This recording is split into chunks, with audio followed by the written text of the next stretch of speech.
PPP విధానానికి వ్యతిరేకంగా వైఎస్సార్సీపీ కార్యాలయం వద్ద నిర్వహించిన సంక్రాంతి సంబరాల్లో పీపీపీ ప్రతులను దగ్ధం చేస్తూ నిరసన వ్యక్తం చేశారు.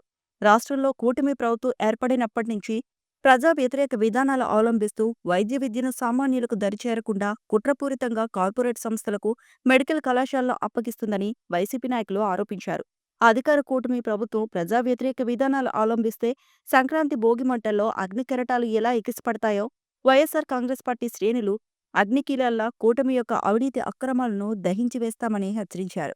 అధికార పార్టీ నేతలు పాదయాత్ర సందర్భంగా ఇచ్చిన ఎలాంటి హామీలను నెరవేర్చకపోగా ప్రజా కటికలుగా పరిపాలన సాగిస్తూ వస్తున్న అధికార కూటమి ప్రభుత్వాన్ని ప్రజల మద్దతుతో కుప్పకూల్చే రోజు దగ్గరలోనే ఉందని పేర్కొన్నారు. వైఎస్సార్ కాంగ్రెస్ పార్టీ ఆధ్వర్యంలో నిర్వహించిన సంక్రాంతి భోగిమంటలు ఏ విధంగా వెలుగునిస్తాయో వైఎస్సార్ ప్రభుత్వం ప్రజా సంక్షేమాన్ని ఆకాంక్షిస్తూ ప్రభుత్వ విధానాలను సహించే ప్రసక్తే లేదని స్పష్టం చేశారు. సంక్రాంతి శుభాకాంక్షలు తెలియజేస్తున్నాను. జగన్మోహన్ రెడ్డి గారి ఆదేశాలు, అదేవిధంగా జిల్లా అధ్యక్షుడు అనంత వెంకటరామరెడ్డి గారి సూచనల మేరకు ఈరోజు అనంతపురం నగరంలో భోగి కార్యక్రమానికి భోగి అయినటువంటి చంద్రబాబు నాయుడు గారు ఏది వినైతే పీపీపీ అని చెప్పేసి జీవో తీసుకురావడం జరిగిందో దానికి దహనం చేసే కార్యక్రమం ఏర్పాటు చేయడం జరిగింది. ఈ కార్యక్రమంలో పాల్గొనే ప్రతి ఒక్కరికి నేను ధన్యవాదాలు తెలియజేస్తున్నాను. అదేవిధంగా సంక్రాంతి అంటేనే సంబరాలు. ప్రజలకు ఏ విధంగా అయితే గతంలో సంక్షేమ పథకాలు క్రమం తప్పకుండా జగన్మోహన్ రెడ్డి గారు అందించేవారు, అది అందుతుంటే అప్పుడు సంబరాలు చేసుకునేవాళ్ళు. కానీ ఈరోజు మనం చూసుకుంటే చంద్రబాబు నాయుడు గారు అధికారంలోకి వచ్చి 18 నెలల కాలం అవుతోంది. గతంలో చెప్పిన ఆయన హామీలు, ఎన్నికల తర్వాత ఇస్తున్న హామీలు చూస్తుంటే ప్రజలు ఏ విధంగా నిరాశ చెందుతున్న విషయం కూడా ప్రతి ఒక్కరు కూడా గమనించాల్సిన అవసరం ఉంది. ఎక్కడ కూడా హామీలు అమలు చేయకోకుండా కేవలం మాటలతో చెప్పి ముందుకు పోతున్న విషయం కూడా ప్రతి ఒక్కరు కూడా గమనించాల్సిన అవసరం ఉంది. అదేవిధంగా పీపీపీ అని చెప్పేసి మెడికల్ కాలేజీని ఏ విధంగా ప్రైవేటీకరణ చేస్తున్న విషయం కూడా అందరికీ తెలుసు. మనమందరం కూడా రాష్ట్ర వ్యాప్తంగా జగన్మోహన్ రెడ్డి గారి ఆదేశాల మేరకు కోటి సంతకాలు సేకరణ చేసి దానికి వ్యతిరేకంగా చేసిన కార్యక్రమం కూడా చంద్రబాబు నాయుడు గారికి ఇప్పుడు కూడా కళ్ళు తెరవలేదు. ఇవన్నీ కూడా ప్రజలందరూ గమనిస్తున్నారు.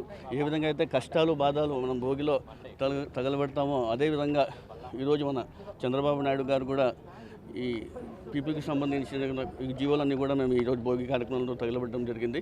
రాబోయే రోజుల్లో ఖచ్చితంగా ప్రజలే తనకి ఖచ్చితంగా బుద్ధి చెప్తారని కూడా తెలియజేస్తున్నాను. అనంతపురం జిల్లా వైఎస్ఆర్ కాంగ్రెస్ పార్టీ తరఫున ఈ రాష్ట్ర ప్రజలకి మరియు ప్రపంచవ్యాప్తంగా ఉన్నటువంటి తెలుగు వారందరికీ సంక్రాంతి శుభాకాంక్షలు తెలియజేస్తూ మన సంస్కృతి సాంప్రదాయాలకి, కుటుంబ బాంధవ్యాలకి చిహ్నంగా భావించేటటువంటి సంక్రాంతి పండుగ రోజున ప్రజలంతా సుఖ సంతోషాలతో ఉండాలనేసి జగన్మోహన్ రెడ్డి గారి సూచనల మేరకు ప్రజలందరినీ కోరుకుంటూ, అదేవిధంగా ఏదైతే ఈ కూటమి ప్రభుత్వం ఆధ్వర్యంలో కనీసం ఇలాంటి గొప్ప పండుగలను కూడా ప్రజలు సంతోషంగా జరుపుకోలేనటువంటి పరిస్థితుల్లో ఉండటం ఇది మనందరి దౌర్భాగ్యంగా భావిస్తూ ఉన్నాం. అన్ని వర్గాల ప్రజలు, విద్యార్థులైతేనేమి, రైతన్నలైతేనేమి, నిరుద్యోగులైతేనేమి, ఉద్యోగస్తులైతేనేమి ప్రతి ఒక్కరు కూడా బాధాతత్వమైన హృదయాలతో పండుగలు జరుపుకునేటువంటి పరిస్థితులు మనం చూస్తూ ఉన్నాం. ఈ సందర్భంగా ఏదైతే కూటమి ప్రభుత్వం నిర్ణయం తీసుకుందో పేద విద్యార్థులకు భవిష్యత్తు లేకుండా చేసేటటువంటి పీపీపీ విధానాన్ని మెడికల్ కాలేజీలపైన దాన్ని నిరసిస్తూ జగన్మోహన్ రెడ్డి గారి నాయకత్వంలో దాదాపు సుదీర్ఘమైనటువంటి పోరుబాట కొనసాగించడం వైఎస్ఆర్ కాంగ్రెస్ పార్టీ జరిపింది.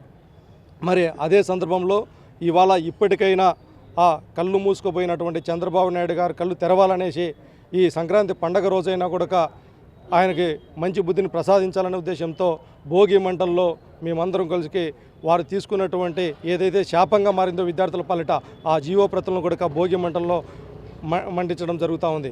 మేము ఒకటే తెలియజేస్తూ ఉన్నాం చంద్రబాబు నాయుడు గారికి, అయ్యా చంద్రబాబు నాయుడు గారు, మీరు ఏదైతే ప్రజలకు చూపిస్తున్నటువంటి ఈ విధమైనటువంటి అన్యాయాన్ని ఇప్పటికైనా ఆపకపోతే ఏదైతే ఆ భోగి మంటల ద్వారా వచ్చినటువంటి అగ్నిజ్వాలలో వారి యొక్క బాధ అగ్నిజ్వాలగా ఈ యొక్క విద్యార్థుల యొక్క హృదయాల్లో మీరు కొట్టుకుపోవటం, కాలిపోవటం జరుగుతుందనే సందర్భంగా తెలియజేస్తూ, అదేవిధంగా ఇవాళ చూస్తూ ఉన్నాం నారా లోకేష్ గారు కానీ, అదేవిధంగా పవన్ కళ్యాణ్ గారు కానీ, లేకపోతే చంద్రబాబు నాయుడు గారు కానీ పండగ వాతావరణం కేవలం ఆ ముగ్గురికి మాత్రమే వచ్చిందని తెలియజేస్తూ ఇవాళ చెప్తా ఉన్నాడు లోకేష్ గారు, మేము దాదాపు 99 రూపాయలకే కాదు ఉచితంగా అయినా కూడా భూములన్నింటినీ ప్రైవేట్ వాళ్ళకి కట్టబెడతాం, ఫార్చ్యూన్ 500 కంపెనీలు కట్టబెడతాం.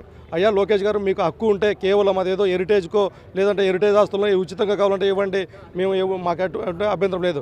ప్రజల ఆస్తిని, ప్రజల హక్కుగా ఉన్నటువంటి ప్రభుత్వ వ్యవస్థలన్నింటినీ మీరు ప్రైవేటు పరం చేస్తాం, ఉచితంగా ఇస్తాం, 99 రూపాయలకి ఇస్తామంటే చూస్తూ ఊరుకోబోమని ఈ సందర్భంగా తెలియజేస్తూ, అదేవిధంగా చంద్రబాబు నాయుడు గారికి మరొకసారి హెచ్చరిస్తూ ఉన్నాం.